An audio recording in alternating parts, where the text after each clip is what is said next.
Olá, tudo bem? Precisamos falar de inteligência artificial.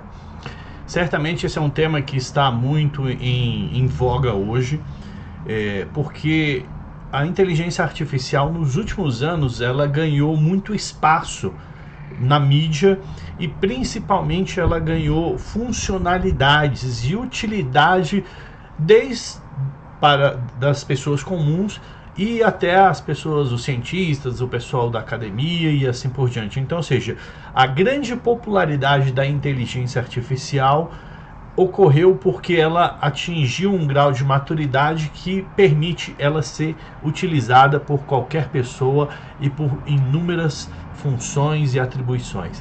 E é justamente sobre isso que a gente vai conversar aqui nessa palestra online, que é uma iniciativa da Faculdade Unileia. Eu sou o Daniel Machado, sou estudante do curso superior de Análise e Desenvolvimento de Sistemas, e este projeto da Unileia é muito interessante porque ele tem o objetivo justamente de aproximar os alunos da graduação do público em geral, ou seja, de que os alunos que estão estudando assuntos técnicos relevantes possam compartilhar esse conhecimento adquirido ao longo da jornada como estudante e contribuir para a sociedade para que ela possa ser melhor informada e tenha informações qualificadas, de qualidade, disponíveis para todos. Então o tema da nossa palestra de hoje é Inteligência Artificial, Desafios e Oportunidades, né? Vou estar aqui com você durante toda essa apresentação. Você pode interagir, né, através do chat, dos comentários, da rede social que esse vídeo vai ser postado, e estou à disposição de vocês. À medida que eu for fazendo a minha apresentação, eu vou interagindo com vocês aqui de acordo com os temas que nós já escolhemos, certo? Só para você ter uma ideia, vamos dar sequência aqui.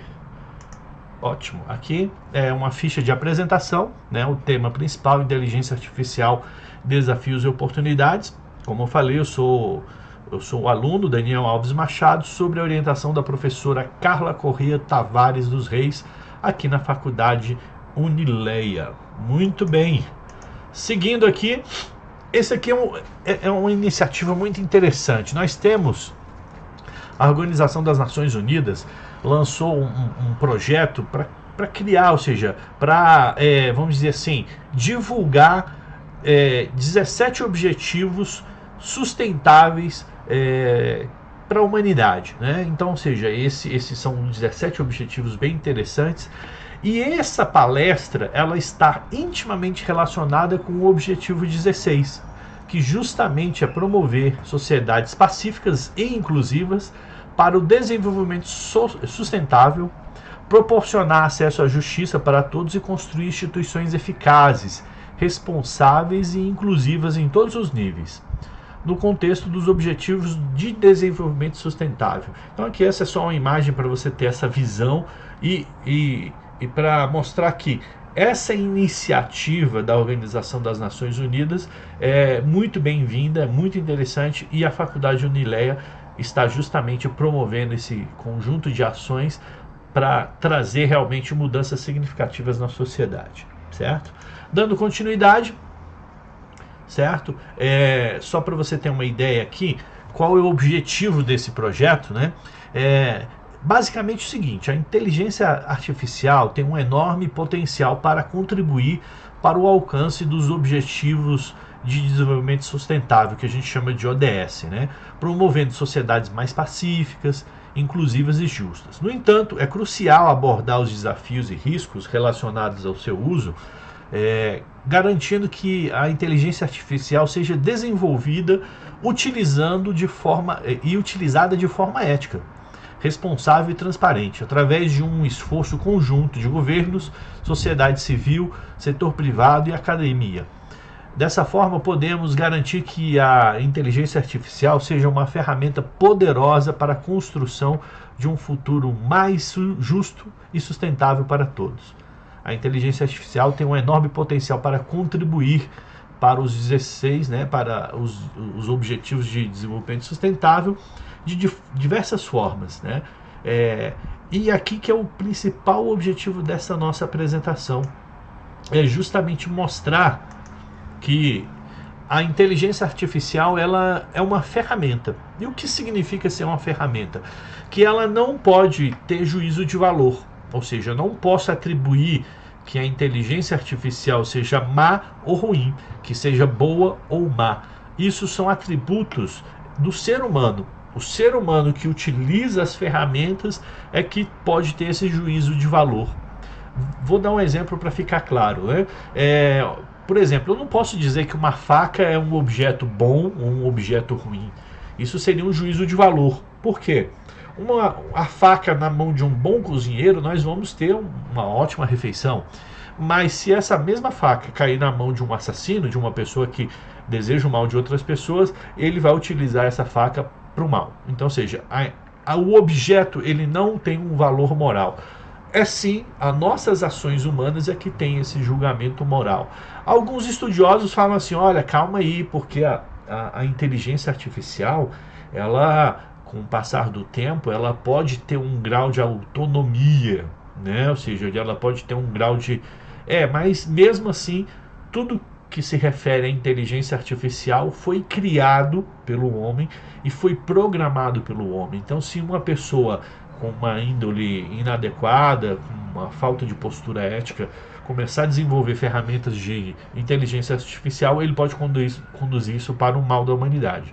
E da mesma forma, uma pessoa bem intencionada, com conhecimento crítico, ela vai conseguir desenvolver ferramentas para o bem da humanidade. Então isso depende de quem usa e de quem controla e de quem financia justamente o desenvolvimento daquela inteligência artificial.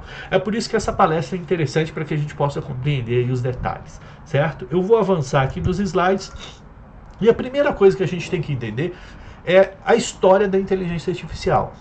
Às vezes a gente olha essas ferramentas que surgem agora com muita admiração, mas isso já é um esforço da humanidade que já vem de muito tempo. A gente tem que entender essa dinâmica de como surgiu a inteligência artificial, certo? Para vocês entenderem de forma didática como é que funciona essa tecnologia, e a inteligência artificial é uma tecnologia, é mais ou menos o seguinte. Durante lá, vamos considerar que o homem foi primitivo, né? E que ele estava lá na época das cavernas tentando solucionar os seus problemas, sobreviver e assim por diante.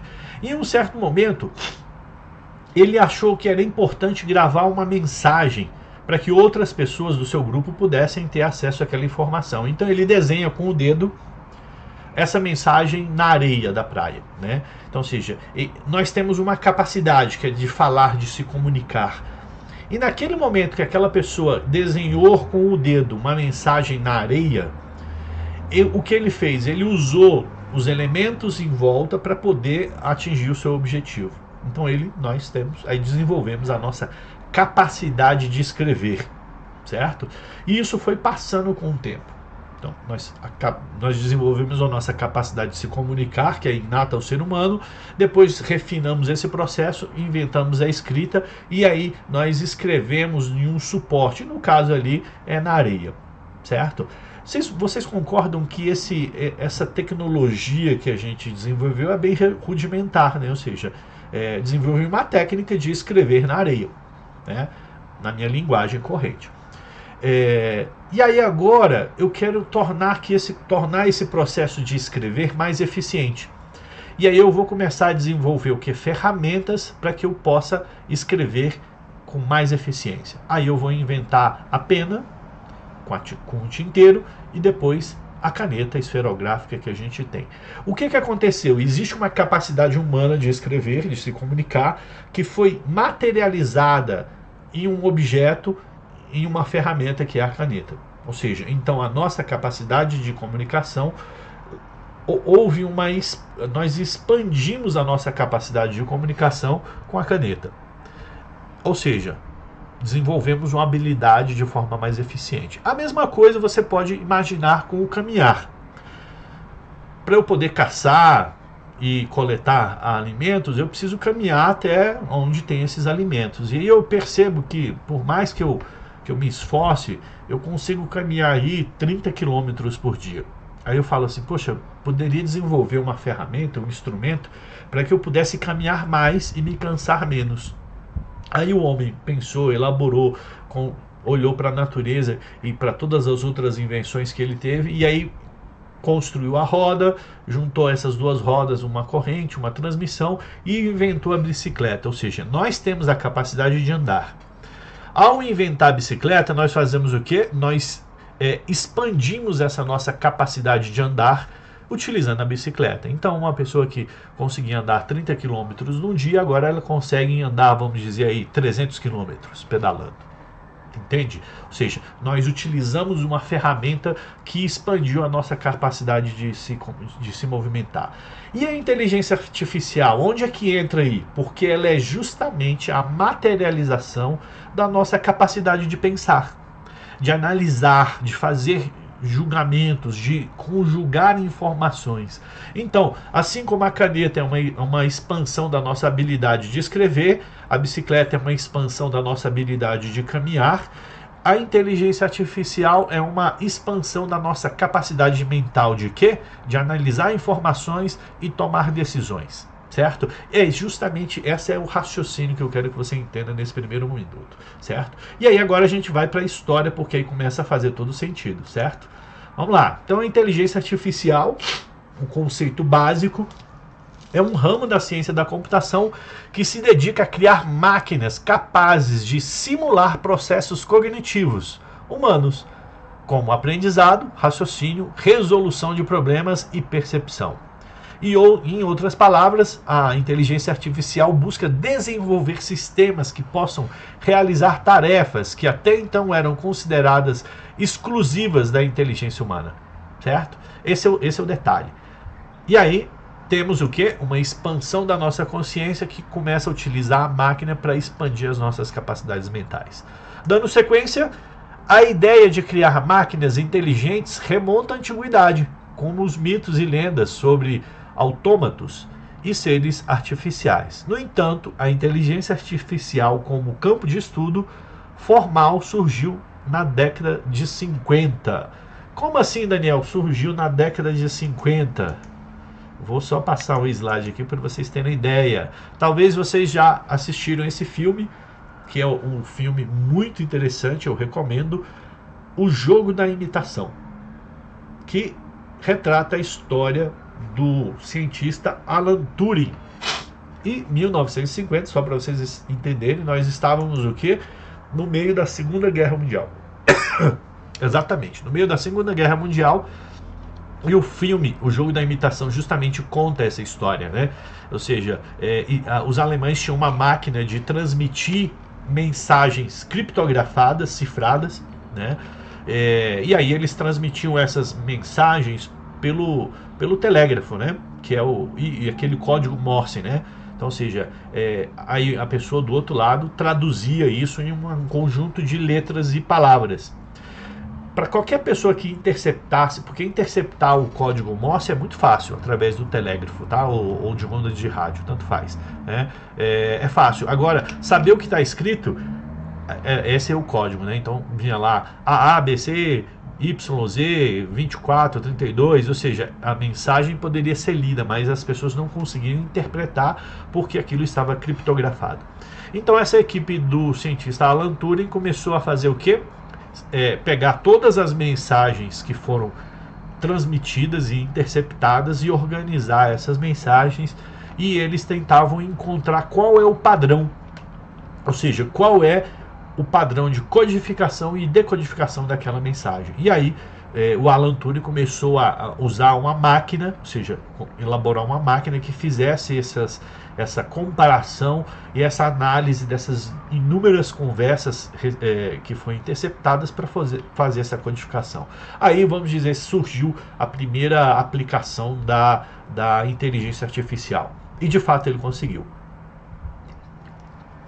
De fato ele conseguiu decodificar essa informação e ele passou a monitorar as comunicações dos alemães. E aí ele se antecipava aos movimentos, ele conseguia, vamos dizer assim, prever como o inimigo ia fazer as ações e quando seriam, como, e aí passou a realmente a Inglaterra ter uma vantagem superior em relação aos alemães na guerra, certo? Então essa é a primeira aplicação da inteligência artificial na prática, né? Então aqui é só uma ilustração, tá? E esse aqui é o cartaz do filme, e isso aqui é uma simulação de como seria essa máquina que ele desenvolveu. Tudo bem, dando sequência, então os pioneiros foram o Alan Turing, que é esse caso que eu te falei, acabei de mencionar. Turing propôs o famoso teste de Turing, um critério para determinar se uma máquina pode exibir comportamento inteligente indistinguível do ser humano, né? E depois John McCarthy, em 1956, né, logo que a guerra acabou em 54, né, organizou uma conferência em Dartmouth, que é considerado o marco oficial do nascimento da inteligência artificial, né? Depois, esse foi o primeiro momento em que surgiu a inteligência artificial, justamente com essas aplicações práticas, certo? Depois nós tivemos o inverno, ou seja, um período em que essas aplicações de inteligência artificial ficaram restritas, né? Após um período inicial de entusiasmos e grandes expectativas, a inteligência artificial passou por um período de desilusão, conhecido como o inverno da IA. As dificuldades em alcançar os objetivos propostos e a falta de recursos computacionais levaram a um declínio do interesse e pelo financiamento das pesquisas em IA, certo? E depois, só em 1980, né, a partir de 1980, a IA experimentou uma nova onda de interesse e desenvolvimento impulsionado pelos avanços de hardware, algoritmo e disponibilidade de grande volume de dados. Nossa, esse é o ponto, né? Como assim? O fato é o seguinte: depois que esses primeiros aplicações foram utilizadas, os cientistas da computação começaram a analisar o que eles precisariam para fazer com que essa aplicação pudesse ser escalada, né? Ou seja, escalada no sentido de ter outras aplicações além daquela que foi utilizada na guerra. E eles perceberam que existia muita limitação nos chips, na energia, nos algoritmos, a gente tinha muitas limitações. E isso meio que travou o desenvolvimento das inteligências artificiais. Em 1980, a partir dessa época, começou os circuitos integrados e os chips de computador, os processadores, começaram a ter uma expansão muito grande. Ou seja, eles começaram ter uma tecnologia mais avançada, que consumia menos energia, menores e mais eficientes. E aí começou realmente, vamos dizer assim, a gente começou a ter mais recursos para investir em inteligência artificial, tá? Dando sequência aqui. Eu passo a voltar aqui. Aí começou um período de renascimento da inteligência artificial, né?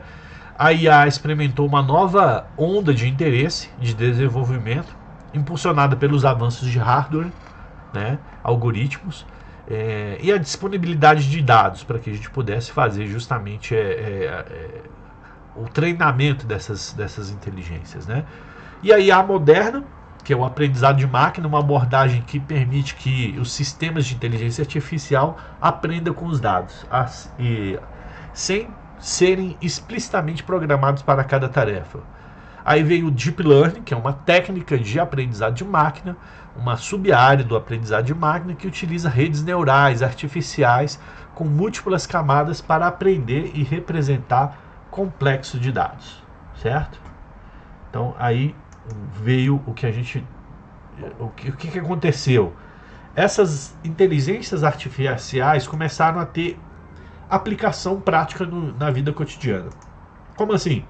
Primeiro, começou a surgir os assistentes virtuais, né? A Siri, a Alexa e Google Assistente são exemplos de assistentes virtuais baseados em IA, que podem responder a perguntas e a realizar tarefas e até mesmo conversar. Então esses assistentes assistentes virtuais ganharam bastante popularidade.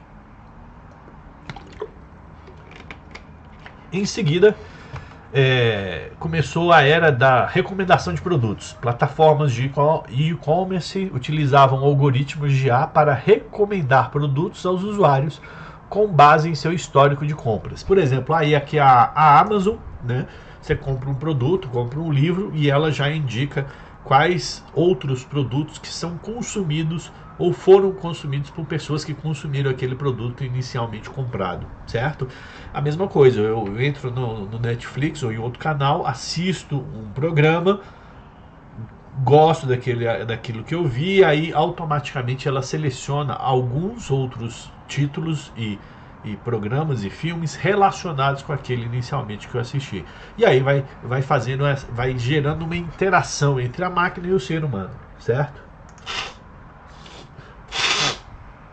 E é claro que aí vem os veículos autônomos, né? Os carros autônomos utilizam uma variedade de sensores e algoritmos de inteligência artificial para navegar em ambientes complexos e tomar decisões em tempo real.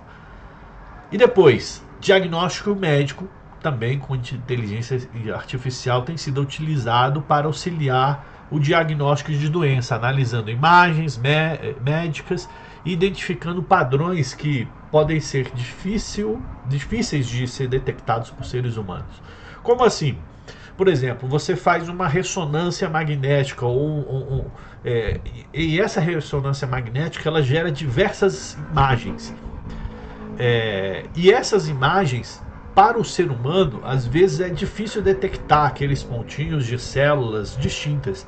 Para a máquina não, ela vai analisar milhões de imagens de diversas formas, vai fazer diversos cálculos e vai dizer, olha, aqui tem um conjunto de células atípicas ou células cancerígenas. Então, recentemente eu vi uma reportagem que a inteligência artificial conseguiu prever um câncer de mama que se tornaria grave com 5 anos de antecedência. Ou seja, analisando, né, partes muito pequenas de uma imagem, ele fala, olha, aqui tem um padrão que é suspeito, e aí os médicos foram lá e fizeram uma coleta, né, e viram, não, realmente essa aqui é uma célula, esse grupo de células é cancerígeno.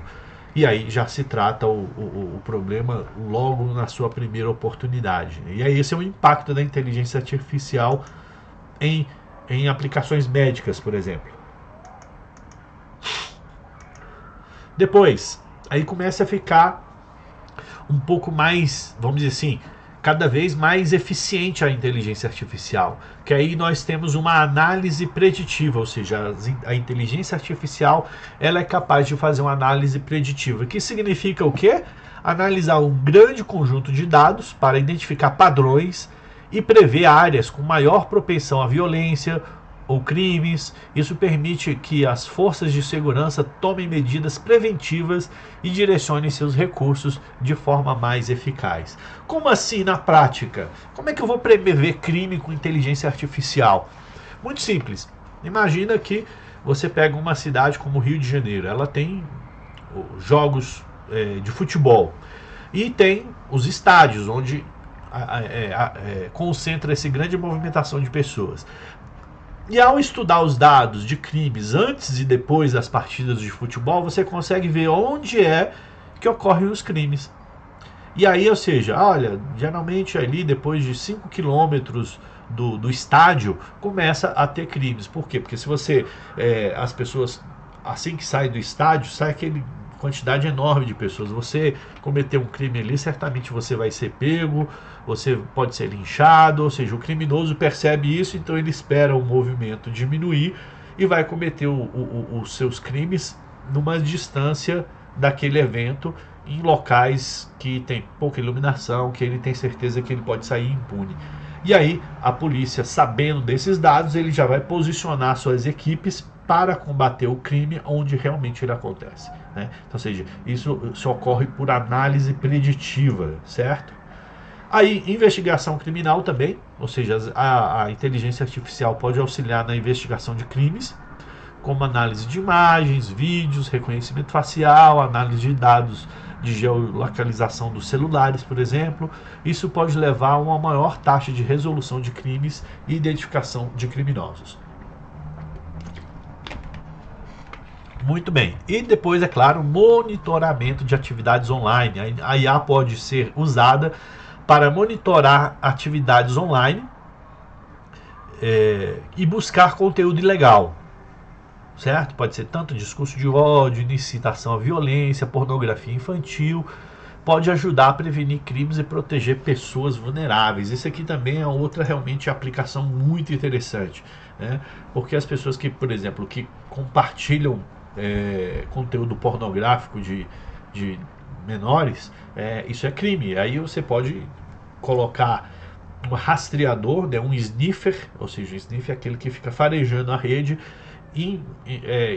quando é transmitida uma foto, ele pode identificar que aquela é foto e que aquela foto é de pornografia e saber qual foi a origem e o destino daquela foto. E aí passar a monitorar aqueles IPs, ou seja, aquele grupo de pessoas que tem um comportamento ilegal nesse sentido, certo? Então é um avanço bem interessante aí, uma aplicação prática da inteligência artificial.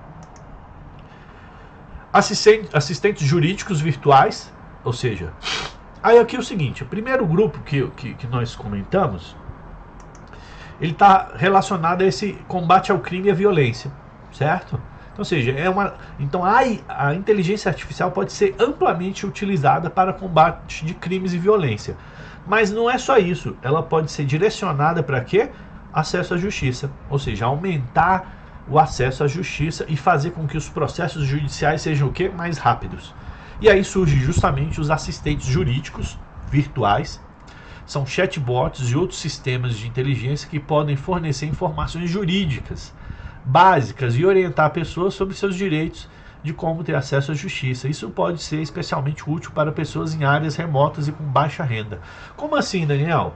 Muito simples. Imagina que eu vou a uma loja, compro um produto e esse produto vem com defeito e aí eu falo assim, poxa, como é que eu vou acionar a justiça para poder ter o meu dinheiro de volta ou que o produto passe por uma assistência técnica? E você entra no chat e pergunta, olha, comprei tal produto em tal loja, em tais circunstâncias, veio com defeito, o que eu posso fazer e como eu devo proceder? Aí a inteligência artificial vai, baseada na sua localização, nos dados que você colocou, dizer qual seria o procedimento jurídico adequado para aquela situação. Ou seja, você gasta menos tempo para ter a sua solução encontrada, certo?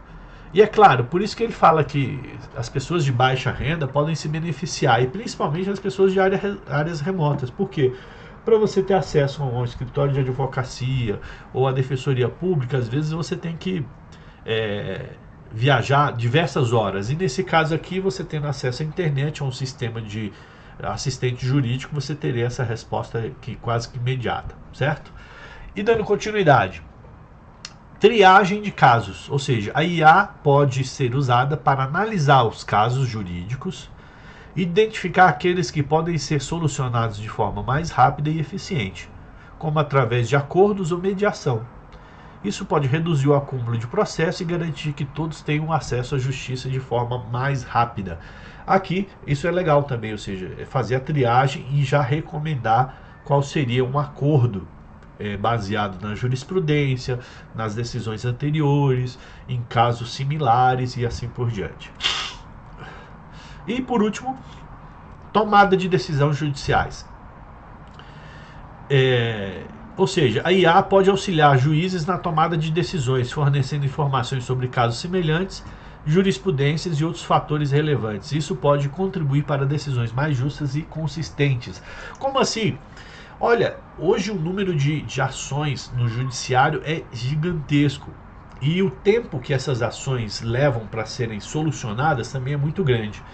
E a quantidade de pessoas que trabalham no judiciário, ela não consegue dar vazão a todos os processos. E aí, essas ferramentas de inteligência artificial fariam o trabalho grosso, e aí vem a inteligência humana e vem fazendo refinamento e a análise mais criteriosa daqueles casos que precisam de mais atenção. Essa seria a lógica para você utilizar assistentes virtuais, né, jurídicos. Não é substituir o trabalho humano, é facilitar o trabalho humano. E aqui vem aquela primeira polêmica que existe em todas as pessoas que têm contato com inteligência artificial, né? E os leigos também. Os leigos pensam assim, poxa, vai chegar um dia que eu vou ser substituído por uma máquina? E se você estudar a história, essas ameaças já já vem rondando, né? Ou seja, o imaginário popular desde a Revolução Industrial, né? Então, quando começou a surgir as primeiras máquinas a vapor e a industrialização, as pessoas, olha, eu vou ser substituído pelas máquinas. Não necessariamente, né? Cada vez as máquinas são mais específicas e o nível de trabalho não diminuiu no mundo, né? Ou seja, só mudou o tipo de trabalho. Então, a pergunta que as pessoas fazem geralmente é: eu vou perder o emprego para a inteligência artificial? E já há um consenso, né, que você não vai perder o emprego para a inteligência artificial. Você pode perder o emprego para uma pessoa que sabe utilizar bem a inteligência artificial. E aí nós temos que ter essa consciência de que eu tenho que aprender a usar essas ferramentas. Eu tenho que me desafiar, sair da minha zona de conforto ao ponto de conseguir incorporar essas ferramentas no meu processo de trabalho. Ou eu começar a, pelo menos, entender como funciona para que eu possa me adaptar ao longo da minha carreira a incluir a inteligência artificial nos processos de trabalho que nós já realizamos, né? Isso é claro, você pode ser potencialmente substituído por uma pessoa que sabe utilizar a inteligência artificial de forma mais eficiente, certo? E esse trabalho tem que ser em conjunto, né? Dando sequência aqui, qual é a terceira área que a inteligência artificial pode nos ajudar fortemente? No fortalecimento das instituições, com combate à corrupção, promoção da transparência e melhoria na prestação de serviços. Ou seja, eu já trabalhei com vários processos de transformação digital. Como é que funciona isso? O governo tem as suas instituições e elas prestam serviços, e aí vai a equipe de tecnologia da informação, de TI, olha para aquele processo e propõe como podemos automatizar isso, como podemos fazer com que esse processo que só é feito por humanos no horário comercial de 8 às 18 possa ser prestado para qualquer pessoa na internet durante 24 horas por dia, 7 dias por semana. Aí isso a gente chama de transformação digital, né? Ou seja, a gente transforma um serviço público que é feito num balcão da instituição em um serviço online que pode atingir muito mais pessoas e de forma totalmente automatizada, certo? Então vamos lá. Combate à corrupção pode ser usada para monitorar o uso de recursos públicos, identificar indícios de corrupção. Isso pode ajudar a garantia da transparência e responsabilização dos governantes, né? Depois, programa de transparência. O governo pode usar a inteligência artificial para publicar dados abertos e facilitar o acesso à informação pública. Isso pode aumentar a participação da sociedade e fortalecer a democracia. Certamente esse é um objetivo nobre, né? E por último, né, melhoria de prestação de serviços. Ela pode ser utilizada para automatizar tarefas administrativas e melhorar a eficiência da prestação do serviço público, com a emissão de documentos, pagamento de benefícios e acesso à saúde, certo? E aí vem essa chargezinha aí, que é uma piadinha, né? IA contra a corrupção, será que vai funcionar? Sim. Agora, se a corrupção for um vírus, aí vai bugar. Ou seja, né, é uma piadinha no sentido que as máquinas também sofrem de vírus, podem sofrer manipulações e, em vez delas servirem para combater a corrupção, elas sejam o vetor de corrupção. Ou seja, aquilo que eu falei no início, uma pessoa desonesta vai utilizar as ferramentas de inteligência artificial para fazer a desonestidade. Uma pessoa corrupta vai utilizar a inteligência artificial para fazer corrupção. Uma pessoa correta, boa, ela vai utilizar isso de forma ética e correta e gerar benefícios para a sociedade. Então não é a ferramenta que tem que ser julgada, é o comportamento humano que tem que ser combatido. Ou seja, cada um tem que ser responsabilidade pelos seus atos, certo? Dando sequência. Opa, isso aqui é interessante. Existem desafios e considerações a serem feitas. Qual a primeira? A primeira é importante ressaltar que, apesar do grande potencial de IA, existe também desafios e riscos associados ao seu uso, né, em relação ao contexto lá do Objetivo de Desenvolvimento Sustentável 16, que é o tema dessa apresentação. Quais os principais? Primeira coisa, o algoritmo de inteligência artificial pode ser tendencioso e pode levar à discriminação e à injustiça. É crucial garantir que os sistemas de IA sejam desenvolvidos utilizando de forma ética, responsável, com as medidas para mitigar os viés. O que é isso na prática? Imagina, se eu pego vou treinar uma inteligência artificial e ela vai acessar uma base de dados, e essa base de dados já está viciada, o meu modelo de inteligência artificial vai dar respostas viciadas. Vou dar um exemplo. Eu pego uma base de dados de pessoas de um banco, pessoas inadimplentes e pessoas que pagam as suas contas em dias, né? E aí, a minha tendência vai ser o seguinte: o algoritmo, ou seja, vai ver tudo aquilo e vai ver que durante os 10 últimos anos, os gerentes, os administradores têm criado dificuldades para dar crédito para mulheres. Ou seja, isso já vai estar expresso naquele conjunto de dados do histórico daquele banco. Então, toda vez que chegar um cadastro novo e uma pessoa pede empréstimo e ela é identificada com o sexo feminino, o algoritmo vai dizer, olha, vai dar uma nota baixa para a aprovação do empréstimo. Ou seja, eu peguei um conjunto de dados históricos e ele já tem um viés, ou seja, ele já tem defeitos, aquelas decisões foram tomadas de forma inadequada. Eu teria que revisar todo o meu banco de dados e tentar identificar isso e corrigir. É claro que também um programador que está desenvolvendo a inteligência, ele pode, já sabendo que existe o viés, ele pode criar um conjunto de algoritmos que corrige essa distorção. Ou seja, como assim?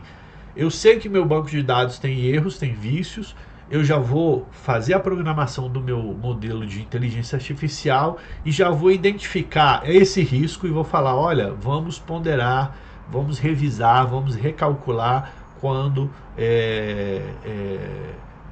o solicitante do empréstimo seja mulher. Aí você começa a colocar mais inteligência no seu modelo. Então, ou seja, quem programa é que tem a responsabilidade, quem está modelando o sistema é que tem a responsabilidade de fazer as correções no algoritmo, né? E aí vem a imprensa, os políticos falando, olha, o problema é o algoritmo das redes sociais faz isso, o algoritmo das redes sociais faz aquilo. Não, gente, o algoritmo só faz aquilo que ele foi programado. Nós temos que entender que existem pessoas que estão por trás do algoritmo e que podem justamente solucionar esse problema. Então não é proibir a ferramenta que você vai solucionar o problema. Você tem que ir à causa, ou seja, ajudar as pessoas a desenvolver uma solução inteligente para esses casos. Tá? Que não é fácil, mas tem que ser feito. Dando sequência, transparência. Ou seja, existe... muitos analistas, muitos cientistas dizem que os modelos de inteligência artificial são complexos e opacos, ou seja, porque você não consegue ver todas as operações que ocorrem lá numa rede neural, por exemplo, né? E é de difícil compreensão de como funcionam os dados e de como eles estão sendo utilizados. É importante que os sistemas de IA sejam transparentes, explicáveis, para que as pessoas possam compreender suas decisões e contestá-las se necessário. E aqui, mais uma vez, é uma ideia de você aperfeiçoar a ferramenta que já existe, né? Por exemplo, quando nós começamos a inventar os carros, né, nós colocávamos lá 4 rodas, um motor, gasolina, e aí já botava o carro para rodar. E aí alguém, depois, por um tempo, foi fazer uma viagem longa e aí o pneu furou. E aí ele, poxa, como é que eu agora, o que eu faço aqui? Estou no meio dessa estrada e meu pneu furou.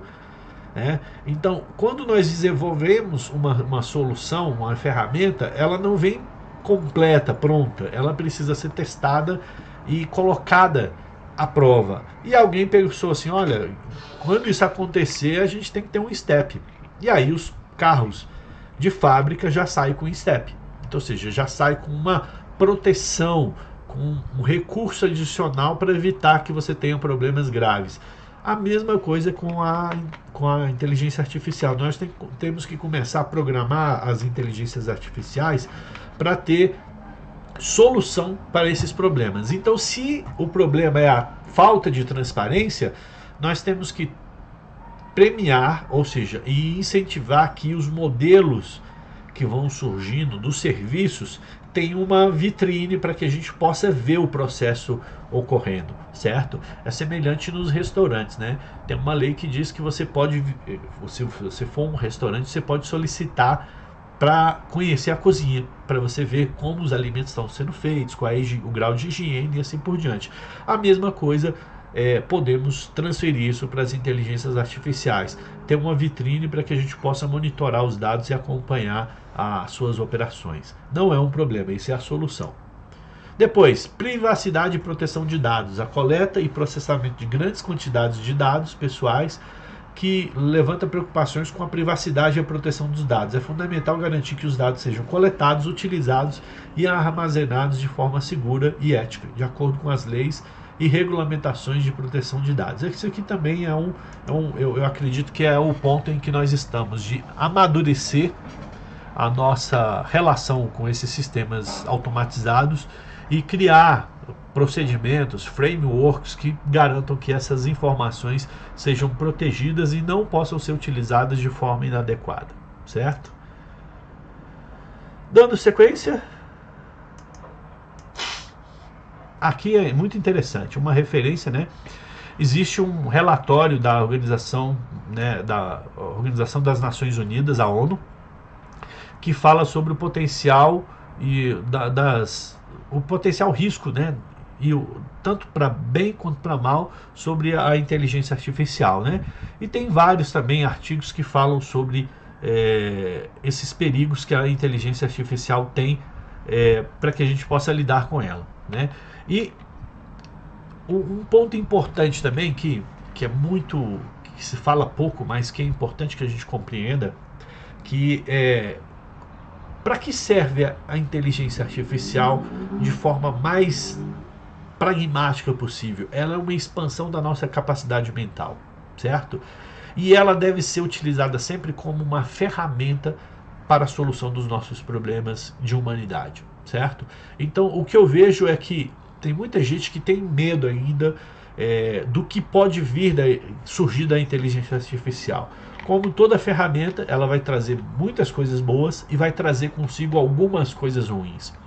Nós temos que ter o filtro de saber selecionar quais são as aplicações mais adequadas, quais são a forma de se lidar com essas informações e com esses sistemas, e da mesma forma temos que também promover o desenvolvimento individual do ser humano, para que ele possa incorporar essas ferramentas no seu uso cotidiano de forma responsável e ética, né? Existe uma lista de habilidades essenciais para os profissionais do século XXI, né? Que foi desenvolvida essa lista pelo Fórum Mundial Econômico, né? E eu tenho de cabeça aqui algumas dessas habilidades que são primordiais para um profissional do século XXI e vão ser exigidas daqui para frente. Sabe, a primeira delas é o seguinte: criatividade. Jamais um computador vai substituir o ser humano em relação à sua criatividade. Agora, ela é uma ótima ferramenta para ajudar o ser humano a criar. Então tem ferramentas de IA que ajudam a compor música, escrever histórias, corrigir um texto e vai assim por diante. Então, ou seja, nós precisamos desenvolver a nossa criatividade, mas nós podemos utilizar a inteligência artificial para impulsionar esse processo criativo. Outra capacidade muito importante para o profissional do século XXI é a capacidade de negociar, ou seja, de apresentar propostas que sejam benéficas para dois grupos divergentes. Essa também é uma habilidade muito humana e que dificilmente vai ser substituída por uma inteligência artificial. Mas os bons negociadores, as pessoas que querem encontrar soluções para litígios e problemas, vão utilizar essas ferramentas para otimizar o processo de produção de alternativas, né? Tomadas de decisões baseadas em dados, ou seja, a mesma forma, né, quem toma as decisões e no final vai se responsabilizar pela execução de uma atividade, ele pode utilizar a inteligência artificial para fundamentar suas ações de forma mais objetiva, de forma mais clara. Então nós percebemos que existem muitas ferramentas que vão auxiliar o ser humano, mas o desenvolvimento do ser humano tem que ser o primeiro, tem que ser o primordial. Temos que primeiro investir no desenvolvimento do ser humano para que ele possa utilizar todas essas capacidades. Uma outra habilidade que o Fórum Econômico ressalta é o seguinte: a nossa capacidade de trabalho em coletividade, ou seja, trabalho em equipe. E aí o computador não faz. Ou seja, a inteligência artificial não trabalha em equipe. Ela é um instrumento. Quem trabalha em equipe pode utilizar essa ferramenta com o objetivo de melhorar as relações, otimizar o processo, distribuir melhor mensagens e vai assim por diante. Então, ou seja, muitas pessoas estão preocupadas com o desenvolvimento da inteligência artificial, mas elas não estão preocupadas com o desenvolvimento pessoal, individual, que é o vetor que vai fazer com que a máquina possa contribuir com mais efetividade para as relações humanas. Então, eu vejo para concluir, eu vejo a inteligência artificial como uma ferramenta auxiliar, nunca como protagonista da história. Sempre nós vamos ter que ocupar esse papel de ser o protagonista. E quando a gente usa a ética, valores, a justiça ao nosso favor, nós vamos estar construindo com certeza uma sociedade mais justa, mais igualitária, ou seja, onde todos nós vamos ter orgulho de participar dessa sociedade. Então, o objetivo dessa palestra é justamente esse: mostrar esse panorama do que é a inteligência artificial e como nós podemos utilizá-la para o bem.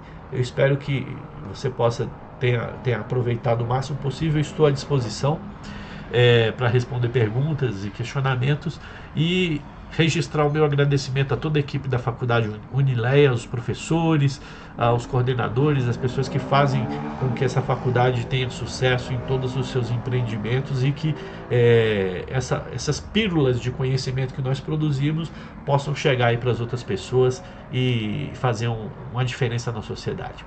É isso, gente. Muito obrigado, um abraço e até mais.